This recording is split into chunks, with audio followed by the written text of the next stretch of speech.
जय श्री राम दोस्तों, कैसे हैं आप लोग। उम्मीद करती हूँ आप लोग अच्छे होंगे। आज की वीडियो में हम बात करेंगे पितृपक्ष के बारे में।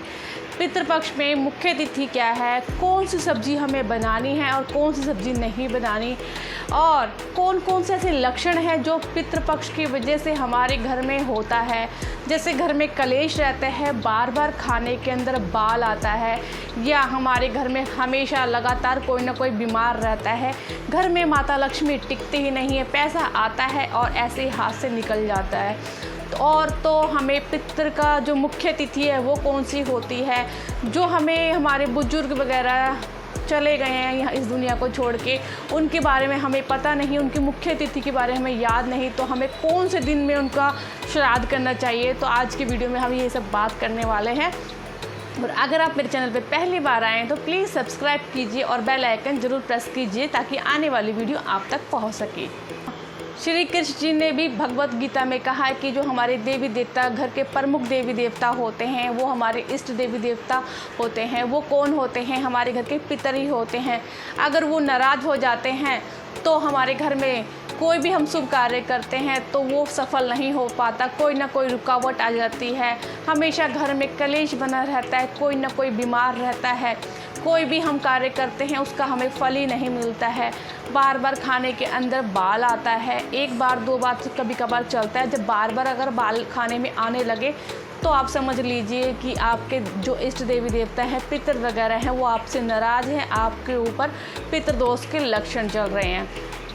तो हमें इन सब से बचने के लिए क्या करना है। अभी हम मुख्य तिथि के बारे में बात करेंगे कि हमारे घर के जो पितर वगैरह का जो हम श्राद्ध करेंगे, कई लोगों को पता भी नहीं है कि उनके जो बुजुर्ग हैं ख़त्म हो गए तो उनकी मुख्य तिथि कौन सी होती है, तो उसके बारे में भी हम बात करेंगे। आप वीडियो के एंड तक ज़रूर बने रहिएगा, क्योंकि वीडियो अगर आप स्किप करेंगे तो आपको जानकारी अधूरी रह जाएगी।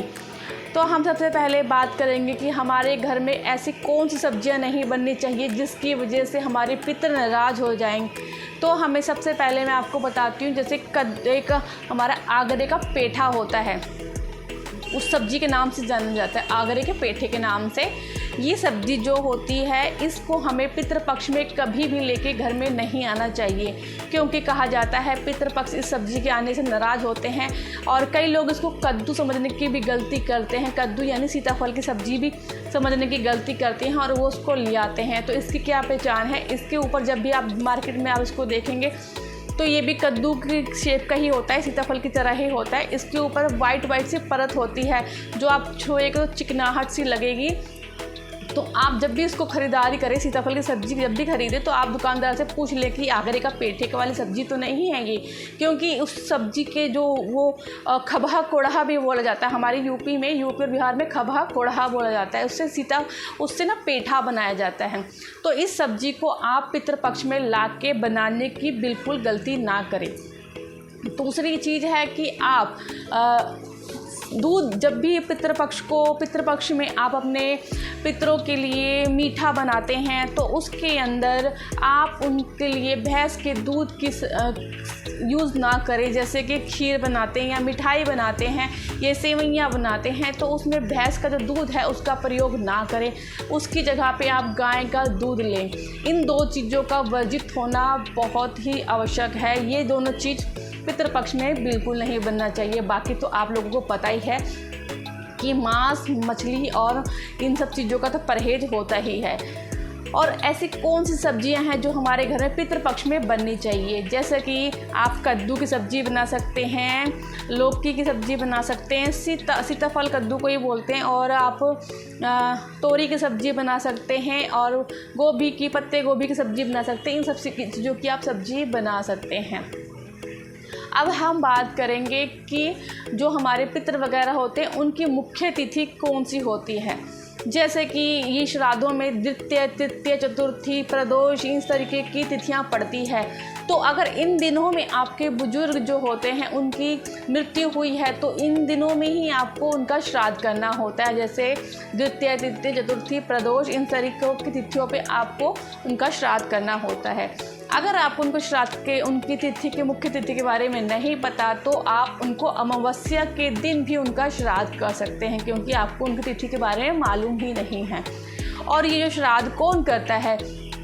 जो पितरों को पानी कौन देता है? पितरों को जो पानी होता है घर का बड़ा बेटा ही देता है, और अगर वो ऐसा नहीं करता है तो उसके ऊपर पितृ दोष लग जाता है और पितृ नाराज़ हो जाते हैं, क्योंकि कहा जाता है कि ये जो पितृपक्ष जो आते हैं 15 से 16 दिन के होते हैं, तो ये पितृलोक से जो हमारे पितृ होते हैं वो हमारे घर में इन 15 दिनों में भ्रमण करने आते हैं, अपने परिवार से मिलने आते हैं। तो उनको अगर आप नाराज़ कर देते हैं तो वो आपका कोई भी कार्य, अगर आपसे नाराज़ हो जाएंगे तो आपका कोई भी कार्य नहीं संभव होगा, अमंगल ही अमंगल होगा, आपके साथ कभी अच्छा होगा ही नहीं।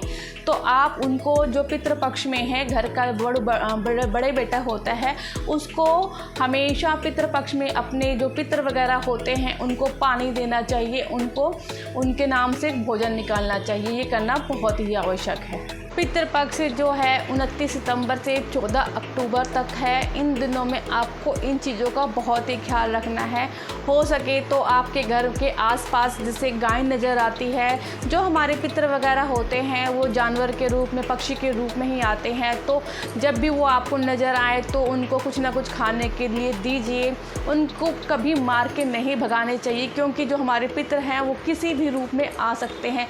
अगर आपके घर के बाहर कुत्ता भी आता है या कोई भिखारी भीख मांगने आता है तो उसको खाली हाथ ना भेजें, कुछ ना कुछ उसको देकर भेजें, क्योंकि कहते हैं कि ना जो हमारे पितृ होते हैं किसी भी रूप में आ सकते हैं। अगर वो हम पे प्रसन्न हो जाएंगे तो हमारे जितने भी बिगड़े कार्य हैं वो बन जाएंगे, क्योंकि बहुत से लोग होते हैं कि बहुत अचूक उपाय करते हैं फिर भी उनके घर में शांति नहीं बन जाती। पति पत्नी में हमेशा लड़ाई रहता है, शादी विवाह में रुकावट आती है, संतान नहीं होती है, बहुत से सारे ऐसी समस्या है जिनकी वजह से उनको इस रास्ते से गुजरना पड़ता है। तो अगर आप ये जो श्राद्ध चल रहे हैं, ये पितृपक्ष चल रहा है, आप कुछ नियमों का ध्यान रखेंगे तो आपके जीवन में खुशहाली आएगी, कभी आप परेशान नहीं होंगे। और अगर आपको मेरी वीडियो अच्छी लगती है तो आप लाइक से सब्सक्राइब कर सकते हैं। जय श्री राम।